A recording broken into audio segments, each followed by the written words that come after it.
Hailed as the luckiest billionaire in the world, a true icon of triumph. Yet beyond his global fame lies an untold origin story, a narrative not widely shared. His journey wasn't always paved with gold. Once a young dreamer, he envisioned a life beyond the ordinary from the streets of Pittsburgh. Confronted with relentless challenges, Mark's spirit never faltered. His resolve, unbreakable, propelled him forward. It all began with just a couple of garbage bags and a modest $60. The humble seeds that helped him grow and ascend to billionaire status. Mark was born into a world far removed from the billionaire status he would one day achieve. His beginnings were rooted in middle-class America, where many dreams were all waiting to be fulfilled.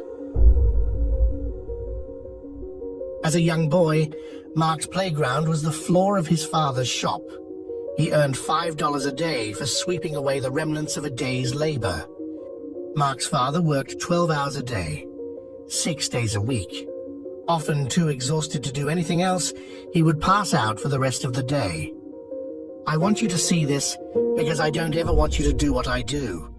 It was a silent hope that Mark could achieve something far greater than what his father had accomplished. While they were in the shop, Mark's mother sold fruit baskets.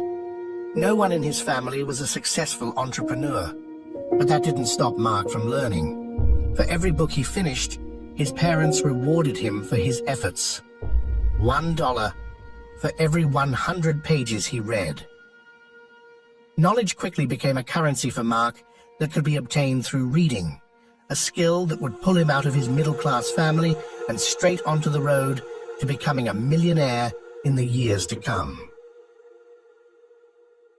It was here, among these streets, that he made his first sale. Not stocks, not technology, but garbage bags. Mark would knock on each door. "Hi, my name's Mark. Do you use garbage bags? Great, I'm selling 100 for $6. Since the bags only cost him $3, he made double what he invested. There was one moment in Mark's childhood that stood out. It was this moment. One day, he asked his father for a pair of basketball shoes. To his surprise, his father rejected him and told him to pay for it himself. From then on, Mark knew if he ever wanted anything in life, he would have to get it himself. By 12, he learned how to put together deals and started his journey into the art of selling. He started with flipping newspapers and then baseball cards, stamps, and even coins all throughout high school. But in his junior year, he felt there was more to business than what he knew. I hope to run my own business someday. It's what I told myself every day. But in reality, Mark had as much doubt as confidence. And while Mark pushed through his doubts, many of us face mental barriers that are just as tough to overcome. But professional support can make all the difference. And that's where BetterHelp, the paid partner of this video, comes in. It is the world's largest online therapy platform, offering a safe space to explore these challenges and helping you break through to become your best self. Finding a therapist can be really hard, especially when you're limited to the options in your area. But BetterHelp makes it easier because it's online, it's remote, and by filling out a questionnaire, BetterHelp can match you to a professional therapist in as little as a few days. Regardless if you have a clinical mental health issue like depression or anxiety, or if you're just a human who lives in this world who is going through a hard time, therapy can give you tools to approach your life in a very different way. We know how difficult it can be to get help, but BetterHelp makes it easy to sign up and get matched with a therapist. So, if you're struggling, consider online therapy with BetterHelp. Click the link in the description or visit betterhelp.com/hook and get 10% off your first month of therapy. Now, back to Mark. That's when he went to his guidance counselor, not for advice, but for a request. He wanted to start college early. Mark thought he was smart. He had dropped out the last year of high school to challenge himself. He didn't try in high school, but he thought he'd try in college. If he could do that, he felt like he could do anything. He enrolled in the University of Pittsburgh and ended up switching over to Indiana University to study business. He wanted to put his money where his mouth was. He took the hardest courses he could for his first semester, one being a graduate-level statistics class. His goal was to do college backwards, take all the hard classes first, then party hard in the second half. When he completed the class, he got an A. Once he saw the results of his efforts, he understood the outcome of his life was in his control. Not only that, but he realized being unique allowed him to stand out. He didn't want to do the same things as others, because doing the same things as 90% of the people in the world was just going to get him the same results. An average life at best. Mark wanted his life to be easy, but he certainly was willing to put in the work. There's something inside of you that makes you unique. You just have to find it. When it came to paying his tuition, that's where he started getting creative. He sent out chain letters asking strangers for money and even taught disco lessons to sororities. In his junior year, something clicked. He started thinking bigger. It wasn't just about making money, it was about creating something more, about leaving a mark that said, I was here, I did this. With that in mind, Mark began to plot his next move. He put his life on the line. Every single dollar he had up till this point, he was ready to lose. Yet that still wasn't enough. He reached out to the one other person, his professor, who lent him $15,000. This would kickstart his plan. He went to a bar called Motley's in Indiana. Mark's strategy was simple but calculated. He wasn't here as a customer, but as a buyer. Where others saw uncertainty, he saw an opportunity. A gamble he was willing to bet on. Something even his professor saw had potential. After purchasing Motley's, it soon became the most popular spot in town. But sadly, this win did not last for long. Shortly after, an underage girl won a wet t-shirt contest, and the bar was forced to close down. Mark had no choice but to move on.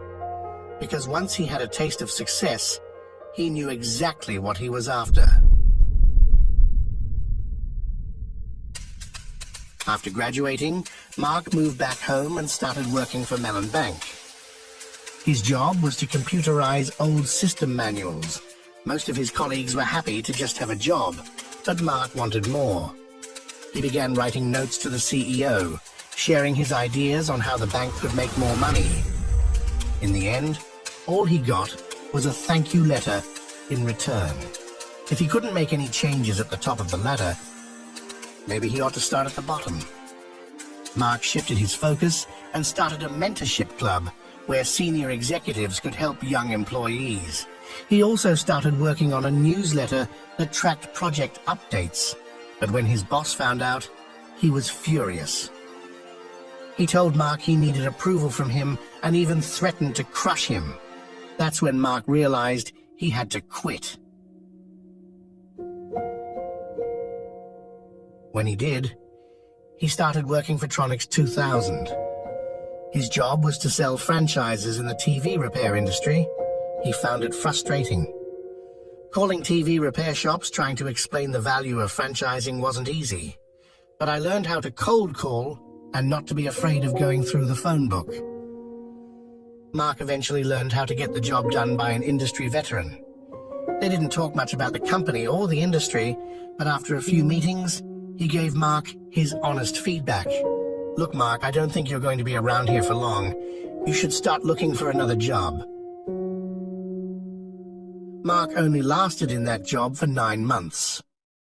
With just $60 in his pockets, he packed his bags and hit the road to Dallas, Texas. I had no idea what the future would bring. I was unemployed and heading to Dallas with 0 job prospects. He moved into a 3-bedroom apartment with 5 other guys. He didn't get a room or a bed.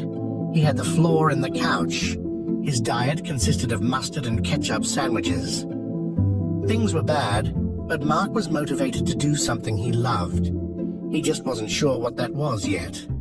So he tried working as a bartender. That wasn't it. But after a while, his mind came back to one thing. He had to return back to sales. It It was something that could pay the bills long enough so he could figure out what to do next. Mark landed a sales job with a company called Your Business Software. His responsibilities at the time were straightforward and boring, but he didn't care. He was just excited to work in an industry that could turn into an even bigger career. There was just one problem. Mark didn't know a thing about PCs, so he took one home. Then he'd stay up all night reading the software manuals. Peachtree, PFS, DBase, Lotus, ACPAC. I couldn't put them down. Every night I would read some after getting home, no matter how late. With only a background in business, Mark was able to find an edge in the market. There's the people who wrote the software, and there's everyone else. People went to school and got advanced degrees for computing, but Mark had already learned way more than they did in college. Mark quickly realized the more time he put in, the better he got. Mark quickly found out most of these people only knew what they were taught in school and didn't have any real-world experience working with the PCs, the same ones that he was selling every single day. This gave him a big advantage. The more time he put in reading, the smarter he became. He coined his practice as RTFM, Read the Freaking Manual. Everyone was not necessarily keeping up to date on the ever-updating software. Mark believed if he could out-hustle everybody else and know how to sell that software better than anybody else, know how to make it work better than anybody else, he could get paid. Ever since, that has been Mark's edge, the ability to learn new technology and apply it to every business he was in and soon be involved with. The road to becoming a billionaire had just begun. When things started to click, he soon realized that very few people bothered to read the manuals. Customers would come to him for advice on how to install, configure, and run software. Mark saw this as an opportunity and started consulting for $25 an hour and split his earnings with the store. That was it. He finally was doing something that he loved, working with PCs. Cuban's venture quickly distinguished itself with a focus on software reselling and consulting, filling a niche that was desperately needed in the market. 9 months in, a customer asked Mark if he could meet at his office to close a deal. It was $15,000, which would earn him a $1,500 commission. It was a no-brainer. Mark didn't hesitate to say yes. With that kind of money, he would be able to move out and sleep on a bed for the first time in a long while. But when Mark told his boss, that's when things got complicated. Mark wasn't allowed to leave. Someone had to open and clean the store, and that was his job. Mark was faced with a tough decision to make. It's always the little decisions that have the biggest impact. We all have to make that make or break call to follow orders or do what you know is right. Mark decided to close the deal and asked his colleague to open the store for him. The next day, he walked in with a check in hand. His boss fired him on the spot. It was then that Mark decided to start his own business. He kept the check and decided to complete the job anyway, but he didn't have enough money to buy the software he needed. So he made a deal with another customer. Look, I got fired. Would you front me the money? I promise you that if I can't make it work, I'll come work for you and work it off. They gave him the money he needed, and with it, he started Micro Solutions. It was the dawn of the PC era, and starting a company was now or never. I immersed myself in the PC industry and studied Microsoft and Lotus and watched what the smartest people did to make things work. Despite learning as much as he could, he knew he couldn't do it alone. He needed help. At this point, it was clear to Mark what he was good at and what he wasn't. Mark turned to one of his buddies, Martin, the perfectionist. He was someone he could trust and was very detail-oriented. Mark had a vision ready to go, but Martin made sure they took the steps necessary to make things happen. With just 4 employees, Micro Solutions sold PCs, software, and training to businesses. They cashed in on their hard work day by day, week by week, and month by month, from the customer to their receptionist and straight to the bank. But after making about $84,000, Mark got a call from the bank. "What do you mean there's no money in the account? Where did the money go?" There was only $2,000 left in the account. See, according to the bank, all the checks had been deposited, but to a different account, an account that belonged to none other than their receptionist. She was able to deposit all of the checks Mark had given her by using whiteout to remove his name. Then all she had to do was write her name, and now all their hard work would be deposited into her personal account. Mark was left with a tough decision. He could either quit right now or just go straight back to work. Mark went right back to work.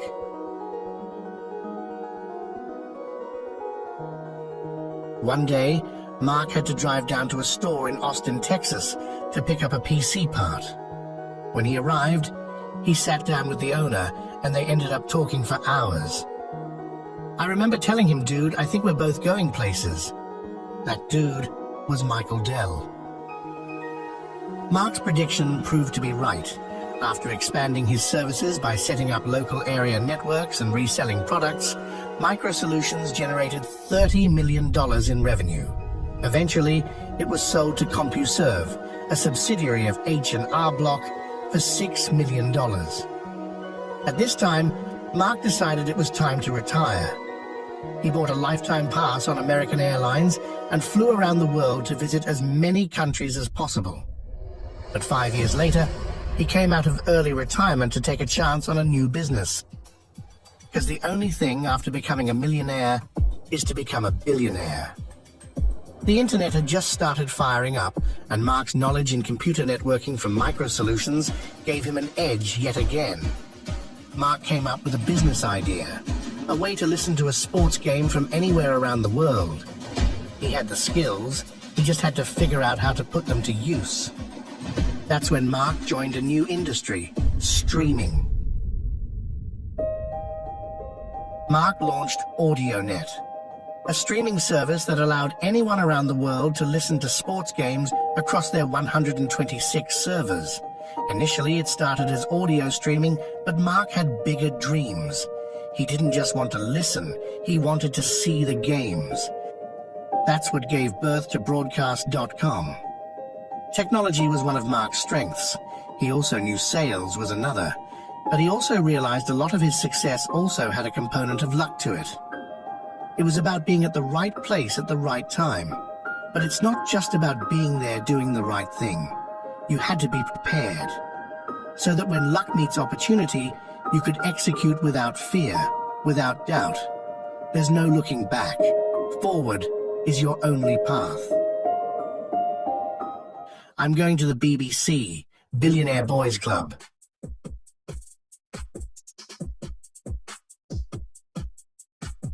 Mark's edge has been so refined that all he needs is 10 seconds.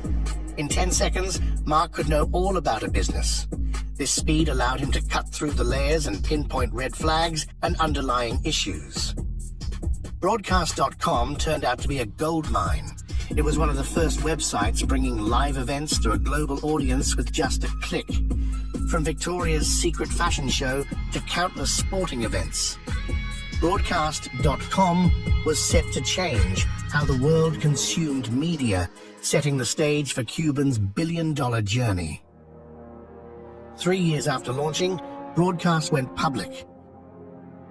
In a single day, the stock shot up by 249%, from $18 to $62.75, thus beating every single estimate made by analysts by the end of the day.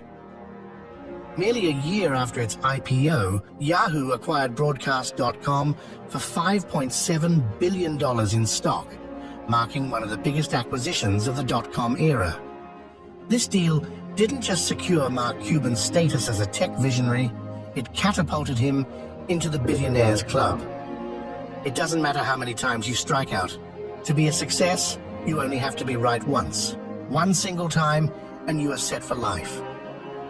Mark finally went from having only $60 in his pocket to billions of dollars to his name. With the world at his fingertips, Cuban didn't settle.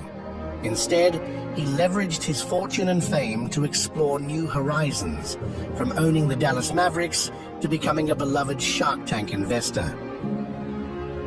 Today, he's worth $4.1 billion. Mark Cuban's journey from a humble salesman to a tech mogul is a testament to his foresight, determination, and an unwavering belief in the power of technology to change the world. As we look at Mark Cuban's legacy, it's clear that his impact extends far beyond the businesses he built. His story is a blueprint for aspiring entrepreneurs everywhere, a narrative of resilience, innovation, and the relentless pursuit of success.